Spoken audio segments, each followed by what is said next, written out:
This year, Christmas feels like Easter. Instead of getting a tree, I got a wreath. I'm not buying stuff. I am thinking. I'm thinking about the death that brought life, the light that gave me life right from a rugged cross. I am thinking the separation Christ felt, the betrayal he felt, the love that made God give, that made him come in the first place. It's Christmas, and I'm not just thinking babies and children. I am thinking the graciousness of Christ's conception, the thoughtfulness in his love, the blessedness of his purpose, and the gift of his process into becoming man, the Savior man, the Messianic Messiah. This Christmas feels green, a little heavy, but it feels real. It's no more a fairy tale. It's a story of the head and the tail, the first and the last, the only. This year, my heart is glad.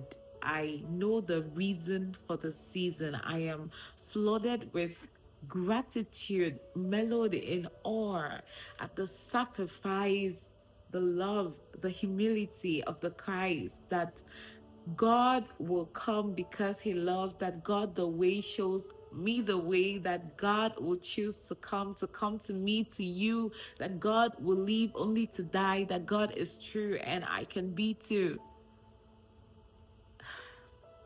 This Christmas is different because I'm like a child again, dancing around aloud with Christ, around aloud for Christ. I am seated wide eyed, open hearted, with an earnest expectation of Him, with nothing in my hands.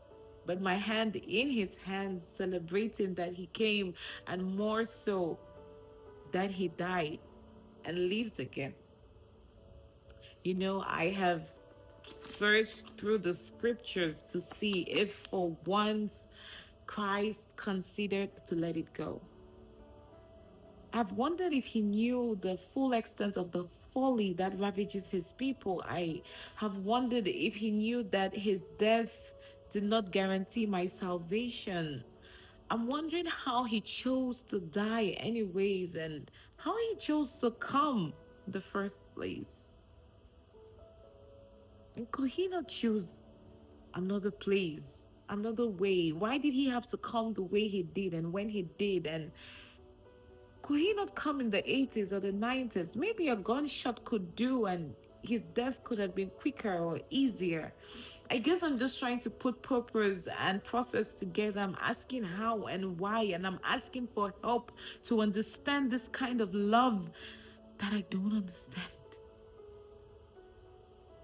I'm asking, like David, who are we that you are mindful of us, Lord? In case you forgot, I didn't. I know my sins and I won't die for me. So why would you?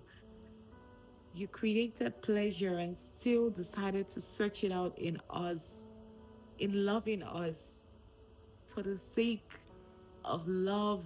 Lord,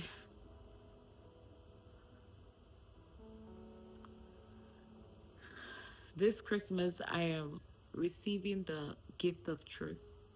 I am believing every incredible thing about the Christ. I am resisting every resistance to receiving the love of the Christ. I am embracing every revelation about him, that he was a baby and now he is King and Lord and Master and Savior and love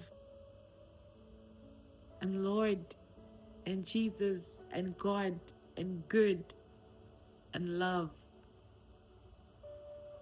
This Christmas, I am receiving the love of Christ. I am sitting in the love of Christ. I am acknowledging the the power in the love of Christ. And I'm saying, I love you, Jesus, because you first loved me. It's Christmas, and I am thinking about the love of Christ. Merry Christmas, friends.